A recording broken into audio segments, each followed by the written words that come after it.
My confessional, I'll end with all. It is not difficult for me to describe my situation, it is more difficult for you to understand it. I don't need any more guilt than I already carry, so I'll just use this as a confessional. I could make it intimate, but then it wouldn't be a confession. I could keep it as a secret dictated to my psychologist, but that could cause more troubles than solutions. I'm not asking to be understood, sympathized, or pitied, I'm just asking to be read. I live in a marginal area of my country, but it has not always been like this. My mother and I lived in a middle-class area, and I had become accustomed to a private school environment, but it would be a lie if I felt comfortable there. Fate wanted my friends, in which liars, thieves, lazy people, whores, and vicious people were considered. They suddenly merged with my reality, although not in a desired way. My father was a contradiction to my mother, she being a devout Catholic, always fearful of her holy teachings, who went to marry a nice liar, a lowlife. My mother was nothing more than a housewife, not because of a lack of ambition or gifts, but because of mutual agreements that I never understood. She was just telling me that a fair trial is where you receive exactly what was given. The relationship was beautiful, he wanted a child above all things and she adored me, even from the womb. When she got married, Mom narrated with tears falling from her eyes how my father was the one who serenaded her in the middle of the beach, singing the same vows that he proclaimed on the altar. She told me that no one else ever had made her sigh so much or laugh at the same time. My father would have a natural comedic outlook. She made even my late grandfather laugh, a rather serious, but jovial retired doctor. My mother told me how my father could make my grandfather blush with laughter, something that had never been seen in life, make him cry and lose her voice amidst the laughter. That won her over, at least that's what she told me. My poor mother must have sensed that a man who subsists on deceit and deceit is never a suitable profile to have children, much less to get married. She never stopped loving me, that's evident. When I was born, my mother told me how he carried me in her arms, with her eyes as bright as mirrors, reflecting my plump face on her reddened cheeks, swollen by the gigantic smile that was marked on her face until he fell asleep. She kept playing with her son, but he forgot her wife in bed. My mother was abandoned, not from her bed, but from her heart. The smile stopped being directed at her and my father became a very nice man with whom you would not want to be alone with. On several occasions, the occasional jokes turned into dark hypocritical smiles, proclaiming crude threats in childish and unserious tones. She told how he could make her crazy and her legally. He would flee the country with the son he adored in her arms, with another name and surname. The threats escalated to subtle acts of vile cruelty. One night, the maid broke a bottle of fine perfume and spread the lotion all over the floor. The fresh aroma of the gardenias was not able to hide the corrosive fear of the tiny and dangerous splinters scattered around the place where the baby was crawling. My mother kept the maid cleaning with her, and she didn't stop until all four of her hands were bleeding on the floor, and her dry eyes were numb, after straining them looking for the sinuous little sparkles. My mother begged the maid not to tell my father anything, but she was not the one paying. She never found out that my father already knew, so splinters started appearing everywhere. My father said that he took 2 splinters of glass from the nursery where I slept, or that my stuffed animals became infested. Before going to work, my father kissed my mother on the forehead before leaving, and it seemed like something had just cut her neck, leaving a healed wound on the skin. There were no more stuffed animals or rugs, and the crib was sold so that the mother could sleep in a stiff rocking chair until her baby stopped screaming so she could sleep at dawn. The stress and lack of support broke my mother, and, knowing the contacts of the man she married, she decided to opt for a desperate option. One night, when the husband was sleeping, she took the baby in her arms and with only her socks and a prayer in mind, she ran away with her child to a new house under a new name. I remember sleeping in the rocking chair, seeing white walls and a polished wooden ceiling, and waking up in a bed, with my mother on my back and a scarlet floor beneath me. I asked, but I was branded crazy. It seemed that we had always lived there, with my pale grandparents and my father working until he never returned. The man did not stop, he insisted on looking for the mother who kidnapped an infant for unknown purposes, surely depraved and hostile. One day, 2 men arrived with my grandparents. My grandmother screamed nervously in the living room while my mother hugged me tightly, shaking in the bathroom. My grandfather had been feeling imprisoned in her own home, and when those men came to the house, he was the one who opened the bathroom door for them. Well, he was just an old man, wanting to return to her normal life. Tired of hiding in your house and being afraid until you sleep. I don't remember if something happened, but if it did, it wasn't important, or at least not as important as expected. We left my grandparents and I never saw them again. I learned that my grandfather died asking to see her grandson, who by then was already 13 years old. I also learned that her funeral was empty, being a shame, since he boasted of having been someone exceptionally loved by her 10 friends. At the time of watching him, there was no one there except my drunk uncle and 2 of her friends. I didn't see her face when he died, nor did my mother. Things didn't get better from there. I didn't go to school anymore. I was educated at home. I was not allowed to leave in any way. As an only child, I only had friends in online games and got lost in fantasy books. Here's where we live, a marginal area where I know gossip spreads about us. They call my mother a cross musty up because she likes to sing praises from her chest and pray with her soul.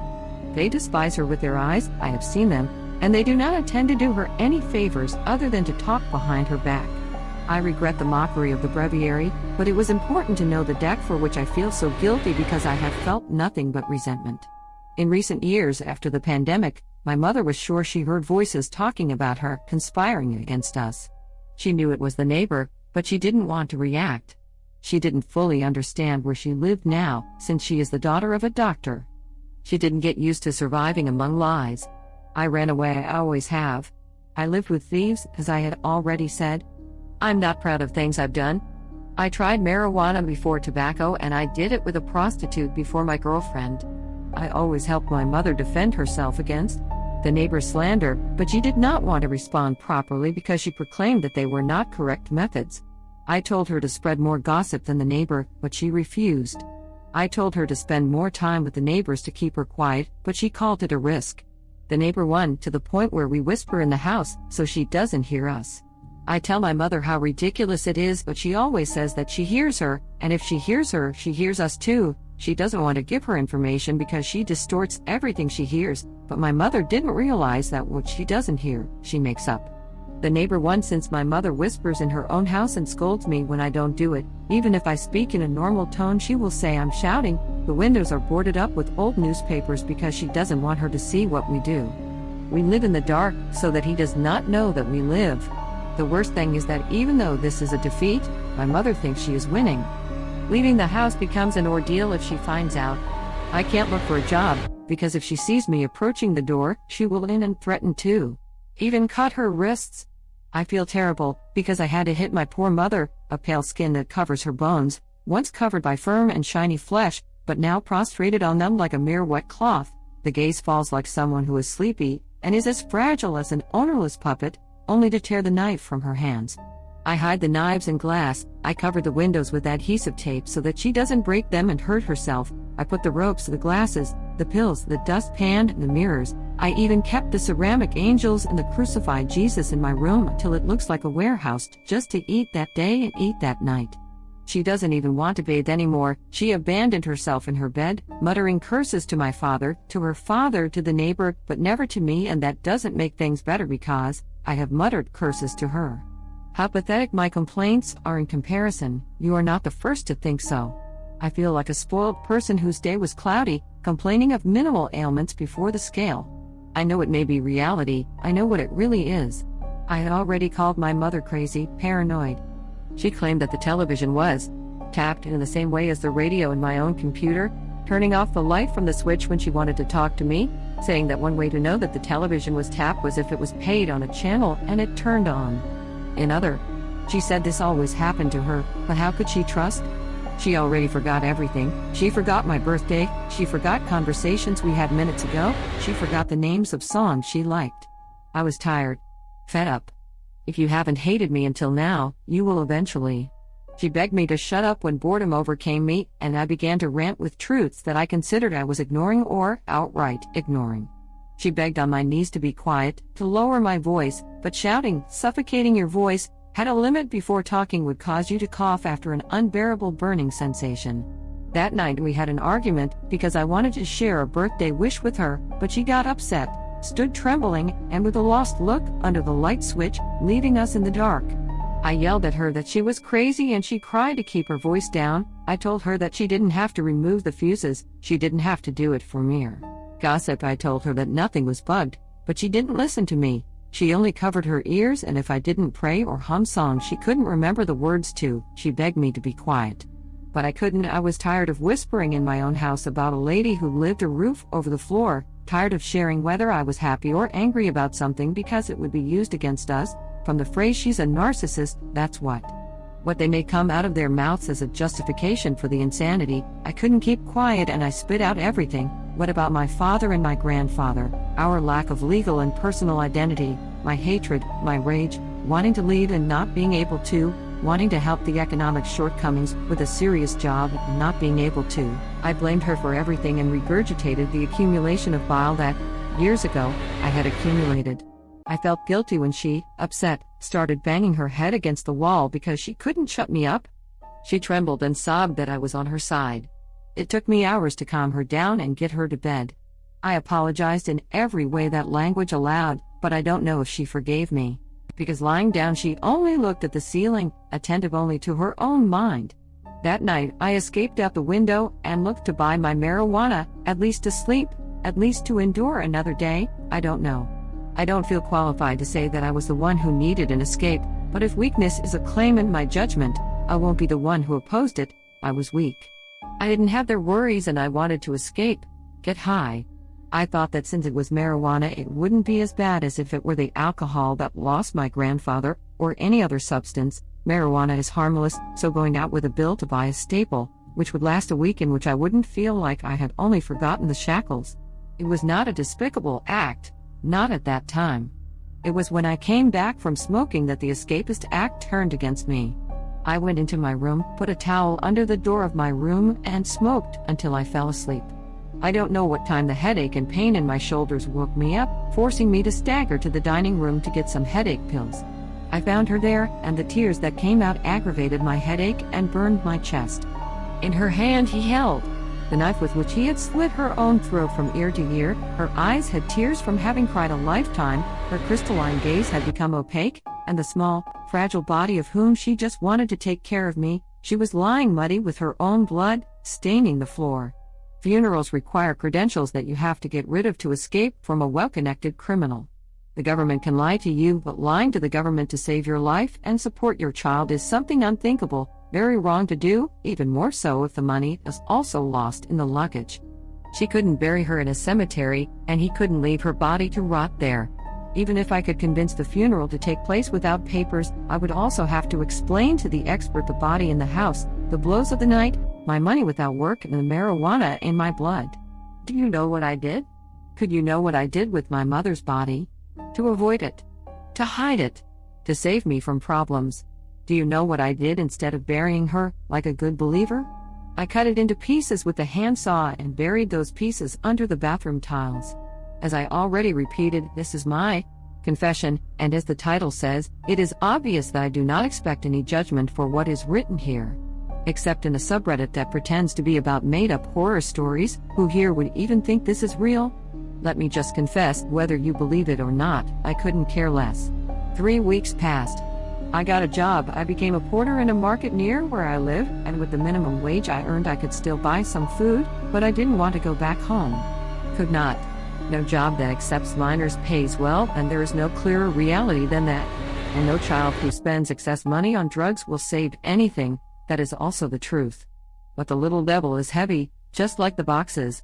Beer kills hunger more than water and makes the sun more bearable.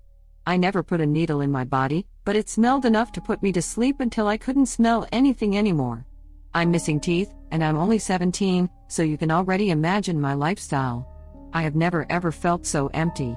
The house is quieter than ever. There is not a single noise that can be distinguished either during the day or at night. One time I was making ham and eggs before going to work. Not even the primary school children had woken up, but I had already bathed with the bucket to save on water, and put on an old shirt, so as not to ruin it, when a sound suddenly woke me up. It came from the front door. It was a knock. Nothing like a knock-knock, more like a roar, a typical creak of wood due to a sudden change in temperature, but intense enough to cause an echo throughout the apartment. It didn't repeat itself. Being the only noise for days, it felt like a certain breeze of fresh air, albeit momentary. I went out to work until I returned exhausted at late sunset. With a damp cloth in my hand, ready to knock myself out once I fell onto the bed when a similar creaking sound manifested itself again. This time it didn't come from the front door, it came from the closet next to my bed. It seemed to sound like a slap. I must admit, I felt uncomfortable. I took a knife that I had nearby from having eaten meat a few days ago and prepared to face it. She had heard of thieves in the neighborhood who broke into houses to steal. She still had a television and more valuable things, those that he had not sold or lost in the things that he did not contemplate losing, at least not that night. I approached with the knife in hand, sharpening it in my hand. I threw open the closet and stabbed a black jacket, pulling it off the hook and almost walking away with it. The inside was empty. I checked the length and breadth, but it was still empty. I felt so stupid. The day had been the hottest I could remember, but that night I was sick to my bones. I knew that the wood was creaking from the temperature, and even so I had torn one of my last jackets. My mother had bought it for me in a market when she had the money. She had burst the entire sleeve up to the tip, so it would not take long for him to come until he also opened the shoulder and all the rest of the jacket. I left the door open and staggered back to my bed. When I was about to smell my cloth, I saw something looking out of my window, and it made my heart skip a beat. I live on the first floor, so I thought that the cold eyes peering into my room were from some criminal in the area, so I got up to get a better look at who it was, and what I saw was my mother. She was pale, her eyes wide open, watching me with an impassive expression from behind my window. I would be lying if I said that I didn't feel fear, and that it was fear that made me throw my knife, but it was overcome by pain and then a kind of happiness. It was my mother, the one who was rotting under the bathroom, of whom I did not even have the dignity to see her in her last moments watching me, perhaps to say goodbye, from the window of my room. I couldn't stop myself from crying. I cried like a little child, watching her see me from the glass, with its thin moonlit shadow permeating the interior of my dark room. I just stared at her until my eyelids became heavy, and I felt a warmth in my chest that I thought I had already forgotten. That night I slept crying, with a smile, my mother's name. When I woke up and brushed my teeth after eating, I was happy when, after spitting out the residue on my teeth, I saw her behind me reflected in the mirror. My mother was accompanying me, like in that guardian angel prayer.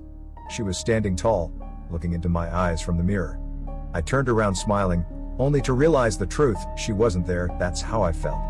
It was when I walked on the tiles that a sense of guilt invaded me. I felt shame, and a knock knocked on the bathroom door. I was sure it meant that I understood, that I knew why I had done it, but it doesn't take away the unpleasant feeling from my back. That day I worked like any other. I moved the boxes, raised them and lowered them. I pushed the little devil with heavy odds and ends from one place to the other.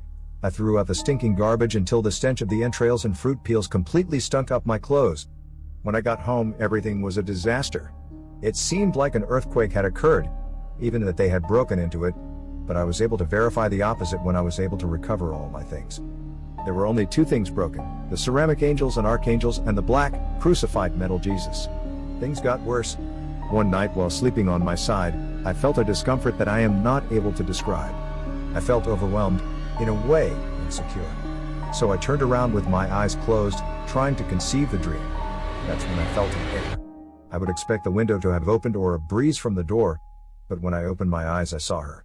My mother watched me with a petrified gaze inches from my face. Her pale face looked greasy in front of mine and her body was bent, standing next to the bed, like a sheet of paper until she was in front of me.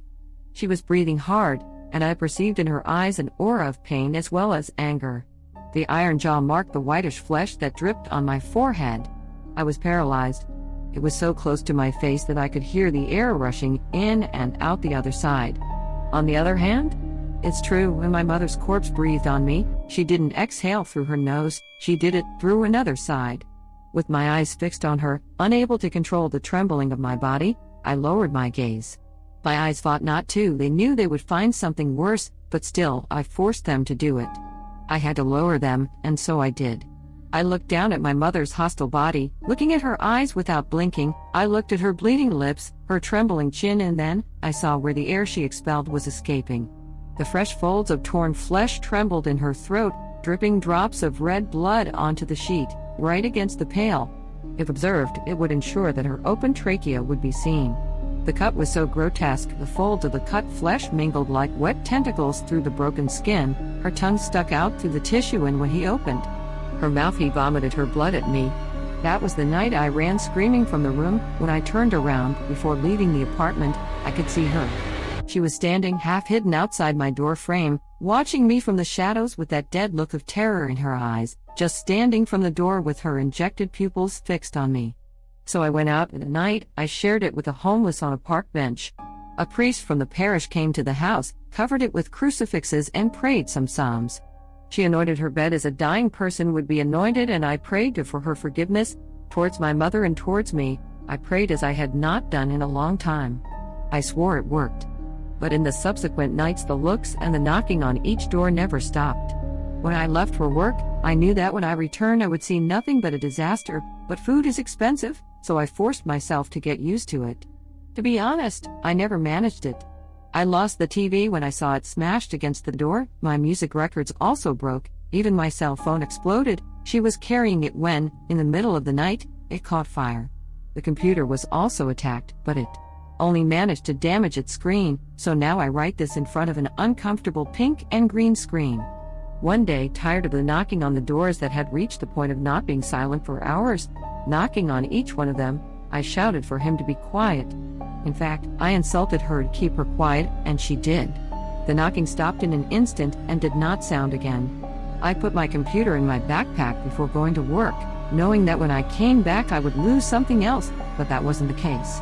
I went to the market, carried fruit, stink of meat, moved boxes, and even helped sweep to earn money. When I returned home, everything was spotless. My mother was not gone. I felt it. For those who have never felt the same sensation, I will explain it in the best possible way. It is as if the air around is submerged underwater, the sounds fade between the walls, and you can feel your steps become clumsy. Even the shadows of the lights dance briefly when you look at them. The smell is different. If you have passed through the fog, I will tell you that that peculiar aroma is not distant from it. A cold aroma, that's how I perceive it, and I can't find a better way to describe it. She was still there. I felt her silently watching me for days, judging me when I returned with marijuana or other substances in my pipe that I smoked, when the oakum I sniffed stank more than garbage, even when I was drinking. She was there, but she never manifested herself beyond the shadows behind me. I didn't feel safe. One day, walking down a street, I saw something crossing the road at speed. What I first confused with a small rat was nothing more than a baby tortoiseshell cat fleeing from whatever it was, without noticing a car that almost ran over it. I was stupid. I risked my life for an animal that didn't belong to me, but puppy. I rushed over to the cart and protected the calf. The kitten was no bigger than my hand. I thought I had killed it when I fell on the sidewalk. I opened my hand and I couldn't see her breathe, much less move. I wanted to cry. I was left enduring the driver's insults as I pulled out of the street and let him continue on her way. The little gray animal still did not move, and it was when he opened her little green eyes that he sighed, happy to see them. I went to a veterinarian and told her what had happened. She injected him with her vaccines and let me go without paying him. I thanked him from the bottom of my heart. I thought about leaving her, but my apartment felt too lonely.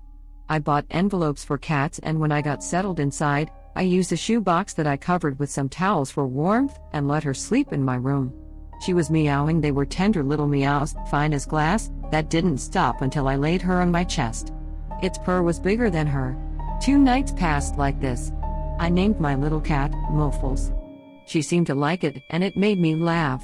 That day, I met my friend. She wasn't very big. He got in wherever he could. I had to cover many cracks with duct tape so it wouldn't get in there, and it still found a way to get in. She bit every time I played with her, pretending that my hands were spiders that she caught with her paws, jumping and rolling around. Muffles was very restless. Long gone were the nights when she slept on my chest. It was common for her to become more active in the early morning. That's why I left the box next to my bed to wake up with it.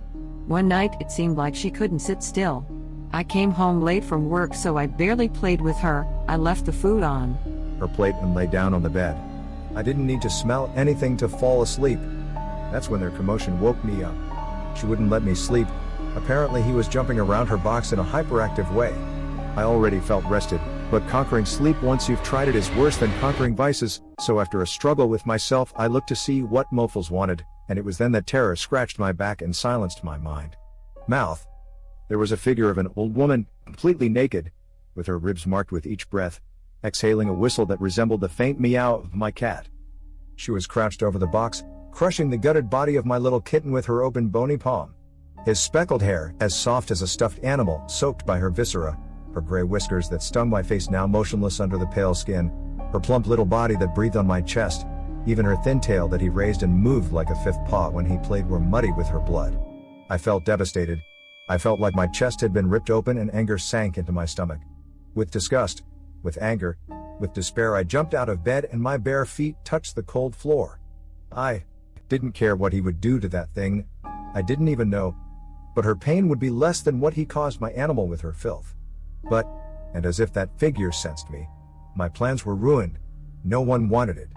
Without getting up from the floor, crawling along it like a rat, my naked mother ran to my feet with fierce speed and a chill froze my spine, making me jump like a little child to the bed. I felt her hide beneath her, the wood creaked with her steps and the mattress jumped beneath me. My bed trembled under me as if a mob were marching over it. I listened to how her body ran across the floor like a cockroach looking for shelter, or perhaps food. Sometimes I could see her back, greasy skin with vertebrae sticking out like a reptile, running around corners throughout the room. She didn't stop running until the sun shone again. I buried that animal better than my mother. I dug a hole under a tree that a dog then dug, carrying my little kitten in its mouth. My mother's appearances are more and more present. I don't have a job anymore. I gave up when the mess that was made of the house alone began to swirl at night. The furniture was flying like leaves. The bed was rocking. As if it wanted to bend. Each object flew, collided and broke in the air, and my mother was standing still, sometimes in a distant corner watching me, sometimes he saw me very closely, he saw me in the eyes. When she slept, she would stand inside the closet. She didn't care that I closed it. At some point during the night she would open it furiously to see me from the darkness.